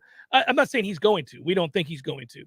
But I've wondered about a guy like Jeff Sims, and I saw where it was announced that he's going to be away indefinitely from the team. Looking at some sort of medical treatment that he has to go through. Oh, and no. He's going to be away for a while. And he sprained his foot against Virginia a while back on October the 20th. He's had, fits and starts and all that good stuff. So, they're going to have to do something without him. And I wonder what happens with him. Is he done? Doesn't he have, how much time does he have left in his career? No, quite a bit. Yeah, I was going to say, he's not close to That was right? the Purdy class, I believe. Just seems like eons ago is why, when you think about it. That was Mike's first recruiting cycle. He said, look, you can come here if you want, but you're not exactly a fit in what we want to do. And that's why he went elsewhere. But I hope that's not medical treatment for really serious reasons, because that could be rehab, or it could, for the foot or the ankle. Or... It's the foot. It's the foot. Okay, It's the foot. No, I'm not trying to tell you that he's got cancer or anything like that. No, it's rehabbing this foot. It's just, it hasn't gotten better, and he's struggling to get back to full strength. And so that he's going to be doing a bunch of different, I basically think he's going to be going through rehab for his foot. You're right. I just wondered, why would you stay if you're him? Well, yeah, who's the next coach? Right. There's a lot. I love the offseason. When you matter, this is getting to the larger point. Because we love college football, we're always going to pay attention about who goes where and why, and what coaches are staying, which coaches are being fired, which coaches are available. All these, which of the assistants on the staff of the coach is fired or looking for a gig. Yeah. Also, which assistant coaches on your own staff are going to be plucked or pursued by others. Like, we have a lot to look for this offseason. That includes, in the modern day, we look at roster development, acquisition, retention, all that stuff. Can you get a fired head coach or coordinator for cheaper because the buyout means that they don't really care about getting max dollars at the next university? That's also a great thing. Yeah, I will say this, and this is just speculation on my part. I have not been told this by anybody. It seems to be pretty standard operating procedure, but Mike will get that extension. He'll be re-upped. I'll be very curious to see what the dollars look like for Mike.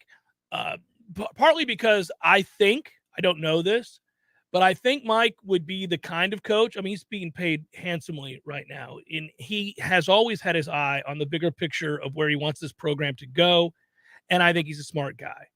So if you're making $5 million a year right now, and the university approaches you about a deal, 3 years, 4 years, whatever, right? Are you looking to get paid, appreciably more than you're currently making? Are you in a position to even demand that? Well, I think he's at 3 3/4 currently. Oh, well, he may want 5. Is that what he's making? 3? Sure. 3.75, at least it's what it's listed currently. That feels like that's going to 5.5 at minimum. Well, I would say the university's in an interesting position here. Pulling because a Coburn here? What's going on? No, not at all. You don't want to be cheap, but I mean, look, this is the first good year Mike's had. I would say, and even then, it's going to be what, 9-3, we think? We hope. Yeah, you got to pay the guy. You don't want him to go anywhere. But I'm wondering if I'm Mike, how much more do I want? Let's say I want 5. I want to get to 5 or whatever. Ego, stature, whatever. But if I could deflect certain amounts of dollars to, either keep an existing staff member that has been vital to the success of the organization, maybe a couple different guys, right? And or woo somebody else to add to the organization. I'm looking towards being here for the next 10 seasons, trying to win national championships. Now, I would assume that's his goal. I don't know. Maybe he wants to be a pro coach. I have zero idea. I've never spoken to him about this. It would be an interesting subject. A lot of guys really don't feel like there's anything for them to gain by having that conversation with you as a member of the press, and certainly not publicly. So I don't know if he would even be up for having that conversation. I remember asking Jimbo Fisher many years ago. I think you heard the conversation. It wasn't, I don't think it was on the record. It was off the record. But you heard it, right? I said to him, have you ever had any interest in being a pro head coach or an OC? I kind of asked that because I feel like in a lot of ways he'd be better off being a professional OC, where guys eat, breathe, sleep, are paid to study, learn, practice football basically year-round. And it's a job. And I don't have to get to know you and coddle you or anything like that. I got to talk to you professionally, but I just need you to understand what I'm calling and why, and we'll just have this professional relationship. And that he might be better off doing that than he is trying to guide young men. But he said no, he likes sleepy college towns or whatever he said. He's like, no, I always preferred little college towns. I like the college feel is what his answer was. I don't know what Mike's aspirations are. He's a young coach. He's a very young coach. If I'm him, man, and I think he's sincere when he says that Florida State's a special place, and he knows that. He was well aware of what Florida State represents in college football, and he's happy here, and I think he is happy here. I believe that. I don't get a sense otherwise. I think he's very happy here. He's got his program moving in the right direction. These are heady times for a young coach who's put in a lot of work, and now he's seeing it turn the corner. And, Tom, you're a hard worker. I'd like to think that I worked hard coming into my career here. Like, we've all wanted to aspire to something and get to something, and then things change. Like, you reach a certain place, and you have to decide, where do you want to go from here? Well, if you're happy and you just want to continue to build on your successes and expand that success and maybe broaden it a little bit by bringing in and working with different people that can help do that, you have to be mindful of how you are parsing the money. Like Florida State's not a place where you can give somebody $10 million a year to be a head coach and have analysts that are making $700,000 a year. And Florida State is paying good money. Staff is not cheap. They're doing a good job. But if you're Mike and they said, and I'm just using this as an example, and that's why I'll be curious about the offseason, what the numbers look like. If they said, because Jimmy's going to demand, and his agent's going to demand a lot. That's what he does. That's who he is. He's the puppeteer. That guy will probably shop him around. Think about the places where his clients aren't working out and where guys do need help. This is what that guy does. He just pulls the strings. So he's not going to give Florida State a discount. He's going to ask Florida State pay Mike Norvell a really big number, I would think. And if you're Mike, you say to Jimmy, well, look, man, I'd like to be here 10 years. I'd like to win a national championship. I want to be an elite coach at an elite football program. Maybe we take a little less so that I can keep. Right. If they commit that difference in the annual contract that I would get. Yeah. And we spread it around to Alex Atkins and a couple other people. An analyst budget. Yeah. Right? When you look around at the other programs that you're fighting with and competing against in the region, which happens to be the most fertile region in all of college football, for players and obviously football success. Yes, there are pockets elsewhere. Yes, Ohio State's successful. But you know what I'm saying. You got to compete now. If you're going to be elite, you got to compete with Miami, Florida, Georgia, Tennessee, Auburn, Alabama, LSU. You're competing with all these programs for resources, assets, obviously on the field. You're competing with them. You got to find a way to put together the best possible staff that you can imagine, and one that can really recruit. And I'm curious to see now that you have infused stability with the success on the field this year. What do you do when you seek to grow and it's a time where you're going to be re-upped? How do you allocate that money? So let me ask you, how much do you believe in symbols when it comes to a choice a head coach makes? Do you believe that, for example, if Adam Fuller is breaking the rock after the game against Syracuse, right, that might be a sign of stability in the coordinator world for Florida State? Do you think that choosing him in that moment, putting him on, because you know what that's going to be? It's going to be on the recap that they have on their site. It's going to be on all their social media that night. Everybody's always asking when a win is in the books, who's going to break the rock? Who's going to be the person tonight? We've rallied around that in the way that the turnover backpack never really took off. The Rock, people like it. So that he was chosen, because Norvell could have picked Trey Benson. Well, I guess he did the previous week. He could pick him He could every have week picked these Jordan. days. He could have picked, any number of guys. But he chose the defensive coordinator. Well, do you think that is an issue that's all set? I mean, because we've had that debate for the better part of 2.5 football seasons of, is this guy going to make it? To me, if you believe in symbols, that's already finished. That's all good to go. He's back. I think it would be virtually impossible, not impossible, but pretty close to it. It'd be curious for you to move on from Adam Fuller after the season he's had. I agree. And I think that should be the way, but I'm just asking you, how much do you believe in those symbols? I'm not going to get into should, because there are a lot of things there that. Oh, all right. No. What I'm going to say is the success on the field is self-evident. You're right about that. The numbers are the numbers. The scores are the scores. When you've given up 3 points in back-to-back weeks, how the hell are you supposed to? I mean, you can't do anything but praise the defensive coordinator. And I like Adam Fuller, by the way. I like him as a person, just talking out loud here. And I think he really knows football. I think for Florida State to get where they want to go and compete for national championships, he's going to still, somewhere along the line, have to tweak his coaching staff. This is an ongoing thing. It's not abnormal in the world of college football. Your organization's got to be growing. If it's not, it stagnates, and you've got a problem on your hands. You've got to always be growing, right? Always be closing. Quote one of our favorite movies. So he's looking for the best in the business. He was not in a position at all to, dangle jobs or opportunities out to elite coaching, members of the coaching community, because he had no stability. We know for a fact that they offered a job to a certain wide receivers coach who basically was like, I'm good, man. I'm good. I'm not coming down there. I'm not so sure you're going to be there in an hour, let alone the next 2 years. Yeah, I'm good, right? So that kind of lets you know in that moment where you stood. There was no stability at Florida State. Now there is. There is stability. Mike ain't going anywhere. In fact, he's about to get extended. That's the point. That's the crux of this conversation. But it doesn't mean that you still don't need to add guys or subtract guys to make your operation that much better and more efficient in the world of recruiting. I think that specifically high school recruiting, they could be doing better. I think we would admit that there are guys that are maybe good at their job, but not elite recruiters.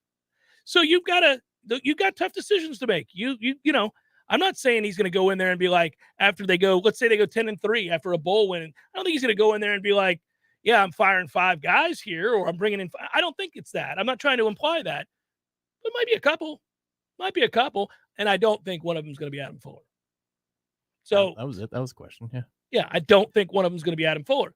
I do think there'll be somebody on the, maybe 2 coaches, maybe 2, that take it on down the road, pursue other opportunities. And that opens the door for Mike to hire somebody who perhaps in those situations are a little bit more dynamic on the recruiting trail. You've always got to be getting better. It's a breath of fresh air. It's not foreboding or ominous to have these conversations. To me, it's a snapshot of a program that's on the come. To me, it's a snapshot of a program that has greater stability than it's had in 6 years. It's a program that is on the cusp of being nationally very relevant again, if it's not already.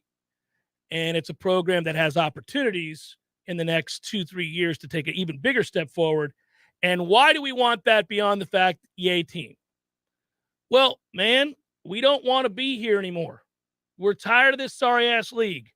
You have got to position yourself to get out of this league or to be in the best position possible to be asked to leave this league if those possibilities are to come about, which we think may very well happen in the not-too-distant future. So there's a lot to think about as you take a step forward. Jeff Cameron Show, 93.3 Real Talk Radio, Warchant TV. Hey, what's happening, Jeff? It is always good to see you, Eddie. Had a long day, my man. I was thinking about it. Gordo's was the place to ease the pain. You know, you're frustrated with your job, your aggravated life's beating you down. Maybe your wife's speaking. You got to get out the door. You know what? Here at Gordo's, man, we welcome everybody. Disgruntled wives, disgruntled husbands, kids running away from home. We'll even give that kid a job. Send them our way. Go make some money and eat delicious food at Gordo's. It's perfect. And have a damn good time doing it. Gordo's, bringing the flavor and flair of Cuban food to Tallahassee since 1996. You were always more than my mom. You were my role model, my best friend, and biggest supporter. You filled my days with unconditional love. And you also prepared for the day when you couldn't be here. Because of the woman you were back then, I'm able to be the woman I am now. Your planning made this moment possible. Set your family up for life. Southern Farm Bureau Life Insurance. Your friends for life. This is Andy Cohen. When I was a law enforcement officer, I devoted my life to a career of service and protection. Who's protecting you? Give me a call. 850-671-FARM. That's 671-FARM. Helping you is what we do best. Southern Farm Bureau Life Insurance Company, Jackson, Mississippi. Not licensed to do business in all 50 states. Hey, this is Greg Tish. Here's something you might know about me. I don't drink coffee. I have never had a cup of coffee in my life. Well, that is until now. So why change now? Well, it's because my dear friend at Grassroots Coffee reached out to me after hearing me say that and insisted that I give his product a try. I've been making a huge mistake. The world of coffee is fascinating. I always thought coffee is coffee, you know? No, it's not. I have tried their coffee and it is fantastic.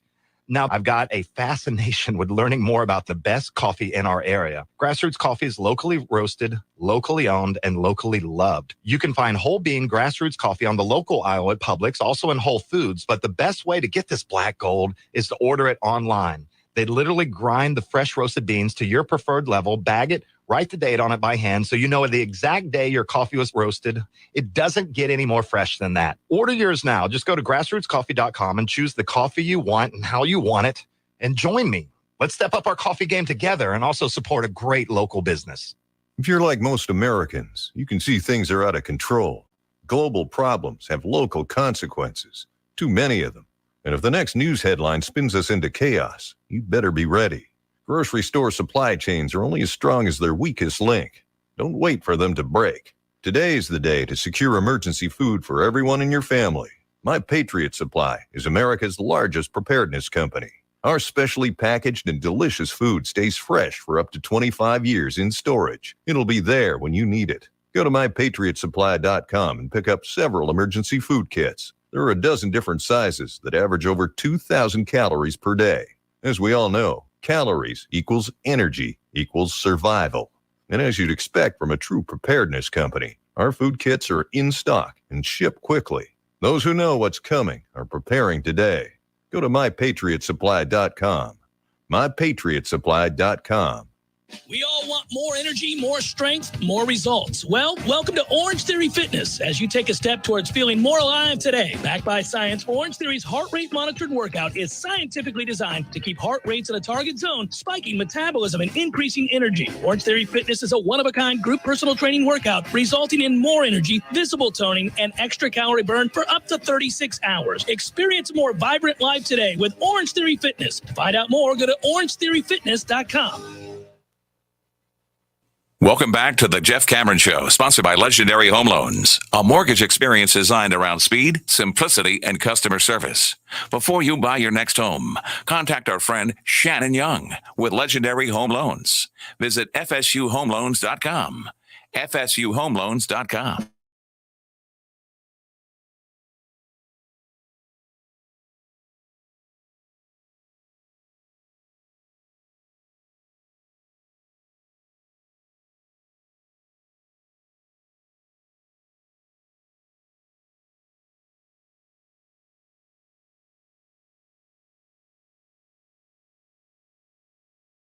this offseason. Well, they've continued to do it. They've recognized the importance of it. They have added members to the organization each of the last couple of seasons. And I think that there will be more offerings in that regard. And also, let's not forget the very tangible effects of winning. It is very important. It's not just that it makes you and I feel good and it elevates the stature of Florida State in the rankings. It all means a lot more money. It floods into the program. You know, we could get into a very long conversation about the many things that went wrong with Florida State's athletic department on the heels of a lot of setbacks, but most notably the losing on the football field led to a situation in which David Coburn had to come in and play the role of a heavy. Now, there were other factors. That wasn't the singular factor, but it was the singular biggest factor to Florida State having to cut a budget en masse for athletics. It was too dependent on football's success. Again, this is a bigger, larger conversation. I'm not going to get into it here. It is nuanced, and there are a lot of opinions on this. I've got a pretty good handle on a lot of this because of how long I've been here covering the program and the people that I've spoken to over the many years of doing so. And you weigh all of it from the coaches to the administrators. You know, you can come up and paint a picture pretty easily of what was going wrong, what went wrong, what it led to directly, and all those things. But here's my point. If you start to win games, and we are, the money comes flooding in. This is a fan base that was beaten down with these failures, and it is also a very remote location. So we suffer during these down years more than our rivals do. It's hard to get to Tallahassee. We all know that. We all know the geography of this situation also hampers Florida State's endeavors. But those problems tend to be amplified when people don't have an actual reason to come see you play. They tend to be ignored. The geographical dilemma tend to be ignored when you give people a reason to come see you play. It's that simple. You boil it down to that. If you're winning, they will come. Now, we're not so bad off as, say, Miami, where they'll make the excuses. Well, there's other things to do here. Yeah. The truth is, yeah, when Florida State struggles, they really do struggle in that they get $55,000, $50,000, as opposed to $77,000, and all of the merchandise that is sold, all the concessions that are sold, all the money that's infused into the city, all these things that then in turn is funneled back into the program in a lot of ways. So now you start winning and the money starts coming in, and it does change, I think, the administration's willingness to aggressively pursue excellence. And if that means upping the ante for salaries and staff and all, it'll happen more readily. It just doesn't happen when you're losing, period. You know, and you do the chicken or the egg thing when that goes on, because anybody that's new that comes in says, wait a minute now.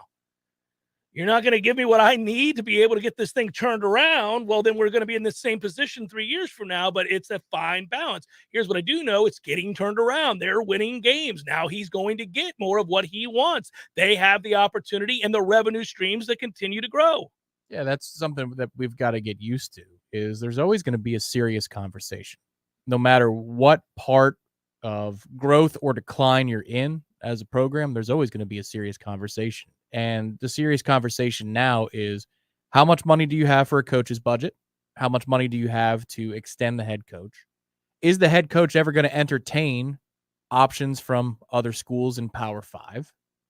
And his coordinators, ditto. Are they going to be entertained for head coaching positions in Power 5 or Group of 5 as this whole organization moves upward?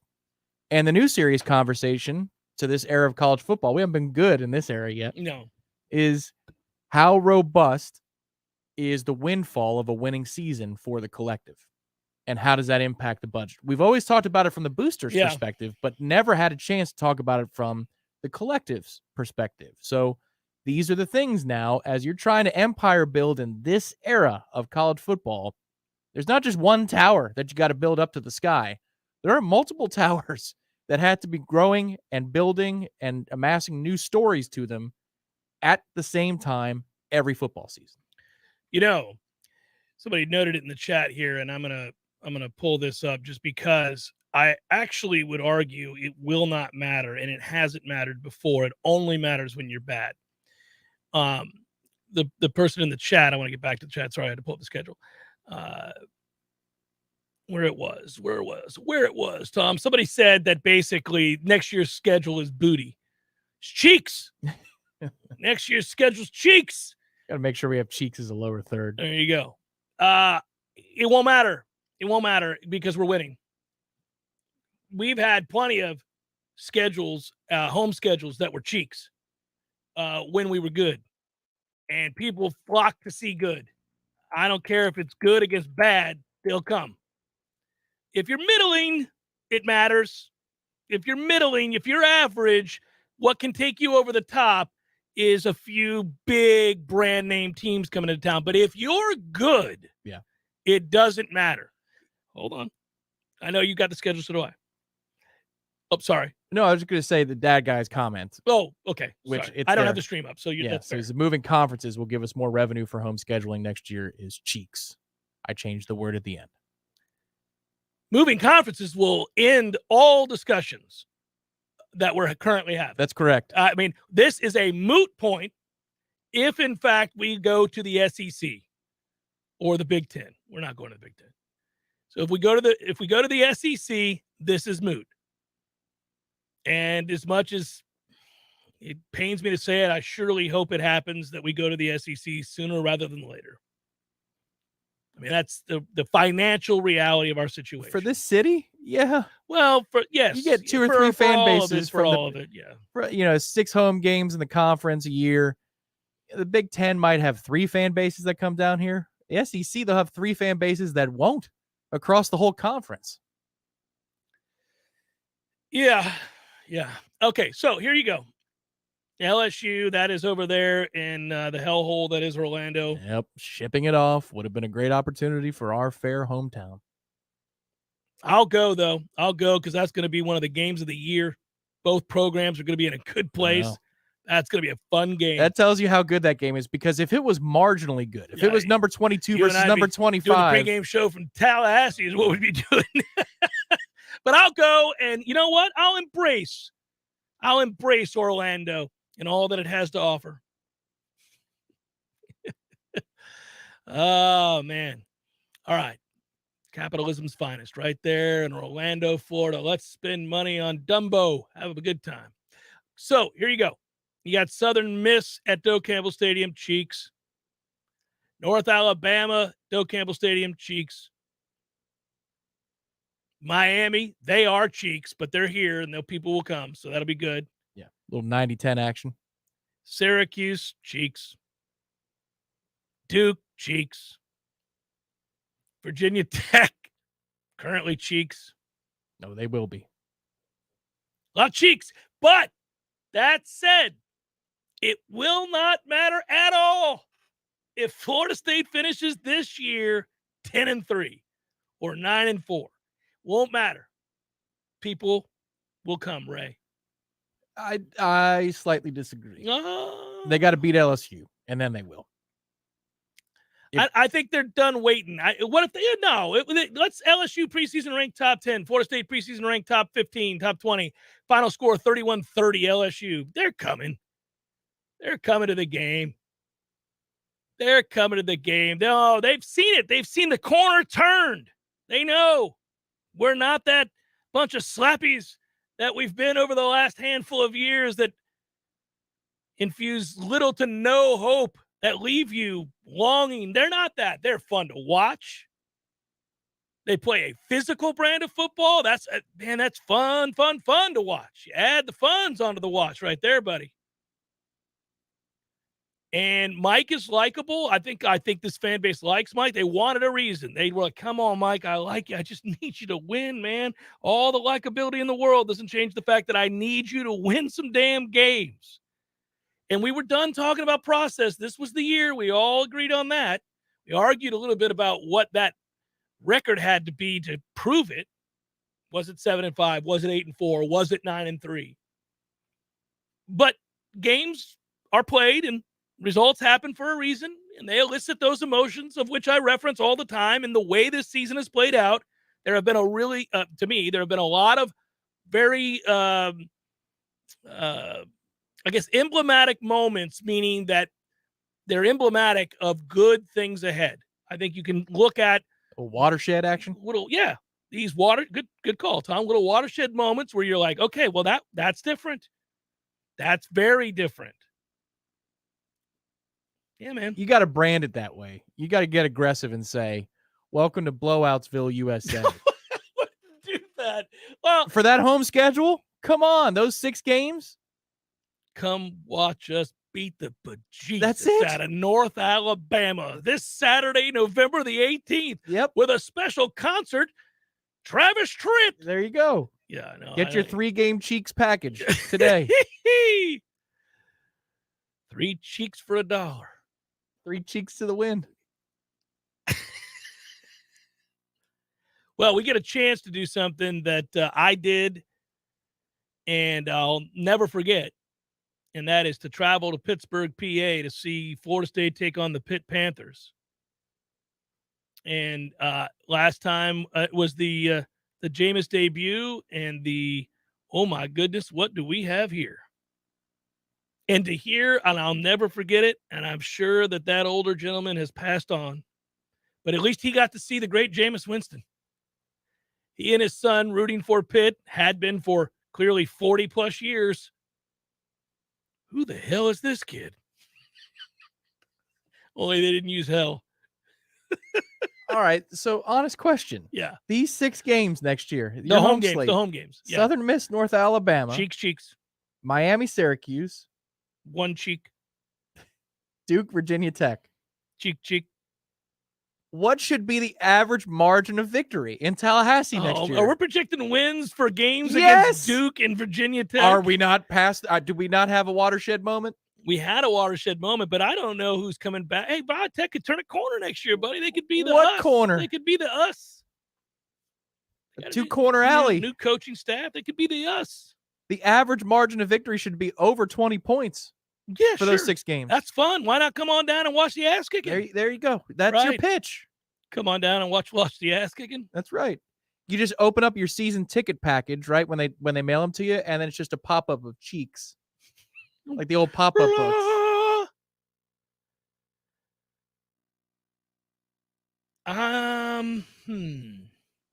Average score. I don't know. North Alabama. Did you know North Alabama were the Lions? What a ridiculous name. What? Think about this. Lions in Alabama. What are you doing? You'd be better off making up an animal. Yeah, just make one up. The lion possums. Let's leave lions out of it altogether. It's a lion head with a possum body. That's strange. Cool. Be the North Alabama platypus or something. Like, what's the point? Lions. Yeah. It's a platypi. I think it's the platypus. Just straight up. Look at all the platypus. Yeah, sounds right. Just like look at all the moose. There'd be another one. That makes no sense. The North Alabama moose. You're better off. It feels like you'd be more likely to see a moose in Alabama than a lion. The fighting moose. Welcomed in the fighting moose of North Alabama. If you're a younger program, any new program that's come about here in the last 20 years, I'm just saying any program, we need to stay away from eagles and tigers and lions and get the hell out of here with that. Come up with something better. Shouldn't LSU have changed their name just to the Bayou Bengals instead of the Tigers? Might mess with their fight songs and stuff, but it's way cooler. The LSU Bayou Bengals. I like that. They don't bother me because they're from Louisiana and you can say Tigers. Right. And because of the 50-yard line art, It's which is awesome. The best in the sport. Yeah, it's incredible. It's incredible. But you got, if you're at wherever you are, wherever you're located, if you want to name your team after a animal, make it an animal that lives there, that is native to the area, that is frequently seen.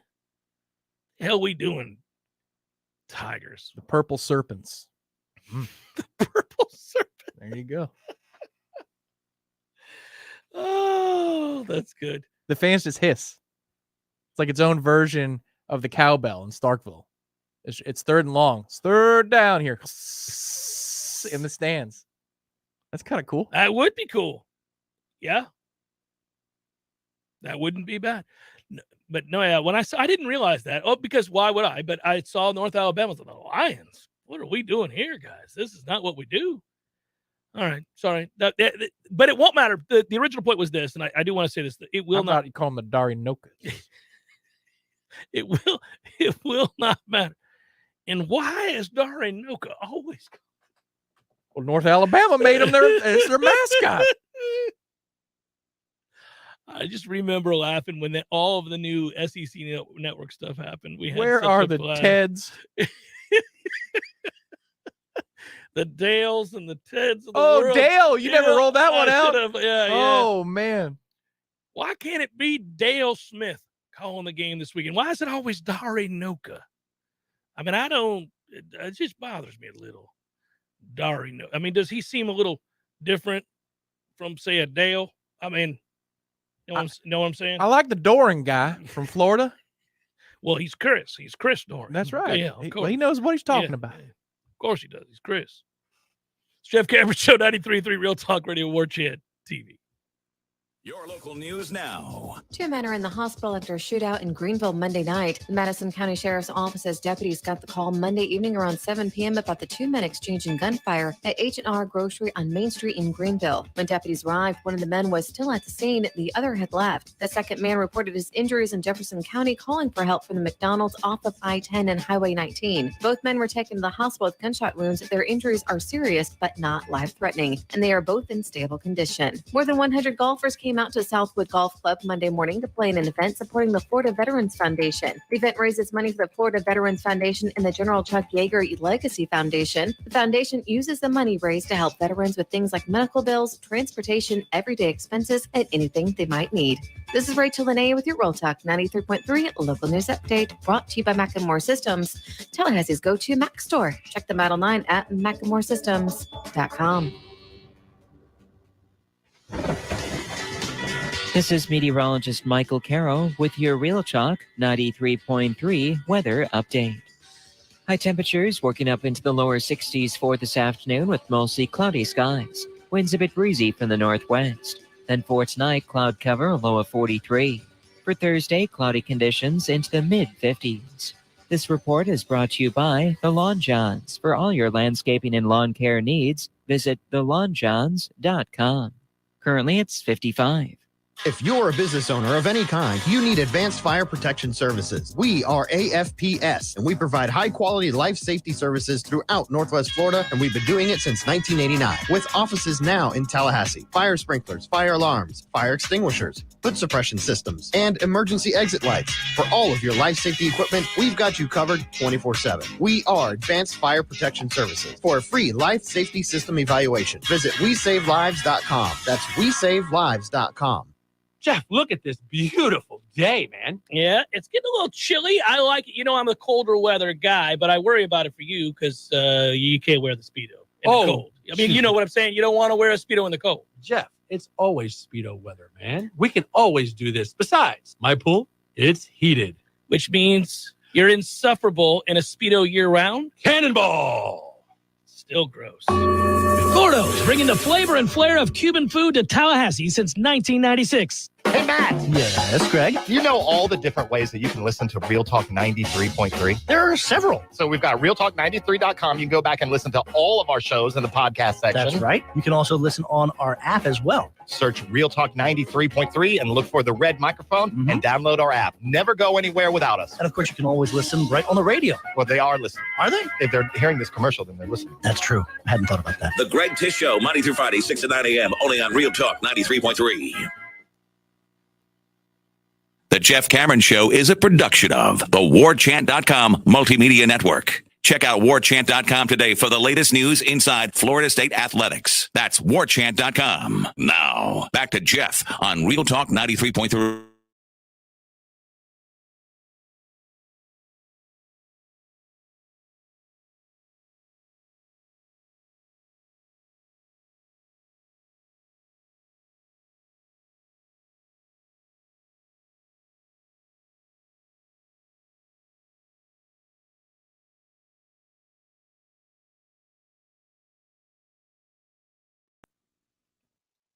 Best CBD products, very, very friendly staff, a relaxed atmosphere. It's a good place, and you learn a lot. Every time I go in there, I learn something new with that welcoming environment.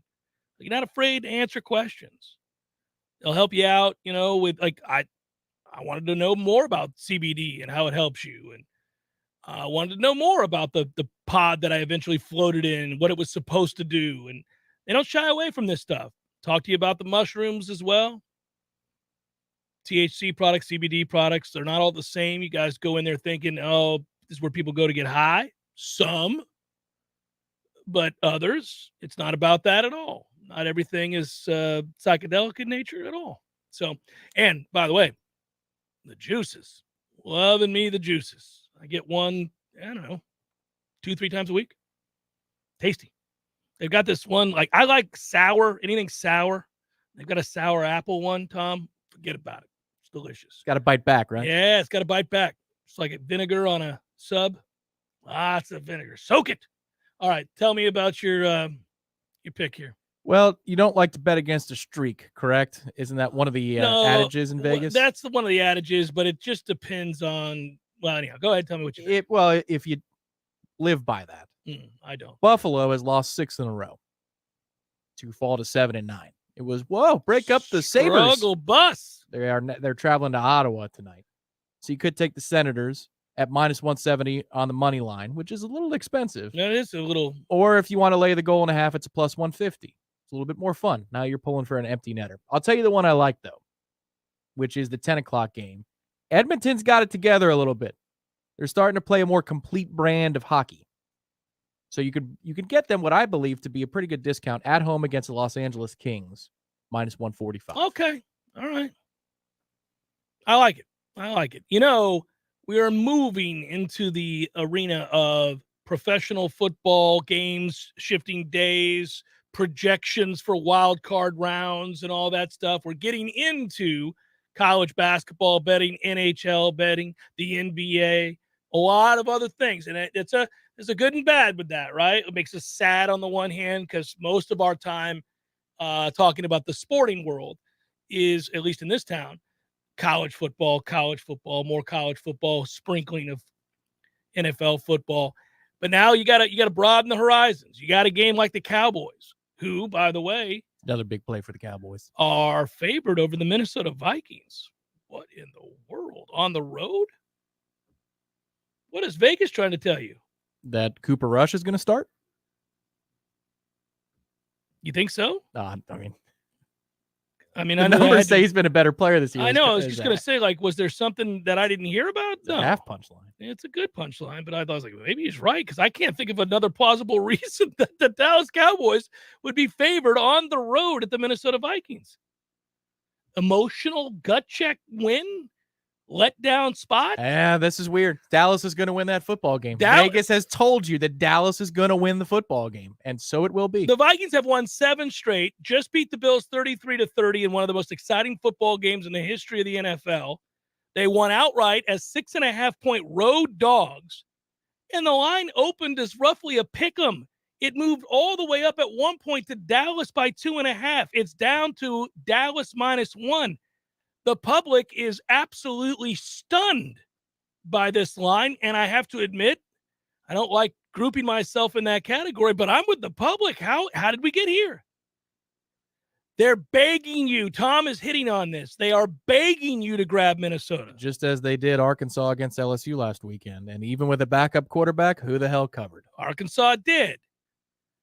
They have screamed from the mountaintops, says Las Vegas, take Minnesota. Please take Minnesota at home. Come on, public. Throw all your money in at Minnesota. And we have learned over the years that when it looks too good to be true, it usually is. I guess Dallas has some value as a contrarian favorite. 31% of the bets. Maybe Minnesota hit the town, the bustling nightlife of Buffalo, New York after the game was over. A lot of time to recover. Yeah. Jesus. Maybe it was a 2-day bender in Buffalo. Who knows? Went to the parking lots. It is strange to me, by the way. Look at the rest of the numbers. Philadelphia's favored by 6.5 over the Colts. The Jets at New England. The Patriots are favored by 3. The Bengals are favored by 4.5 at the Steelers. Kansas City's favored big over the injured Chargers. Like, I'm going through all these other games. They could be resting some players. Here's the conspiracy theory with the last 40 seconds of the show, but Minnesota does play on Thanksgiving, so maybe there's some rest decisions that they're making. Well, it's a fun time of year, and our friends at Tallulah sponsor the segment. We'll be coming with some more games here that get off the beaten path of college football and into some other realms. Tom gave you a hockey one tonight. Good work out of you, Thomas. Good work, Director Matthew, and thanks to all of you as always. Be well, be kind, and we'll talk to you tomorrow on a Redemption Thursday. Looking forward to it.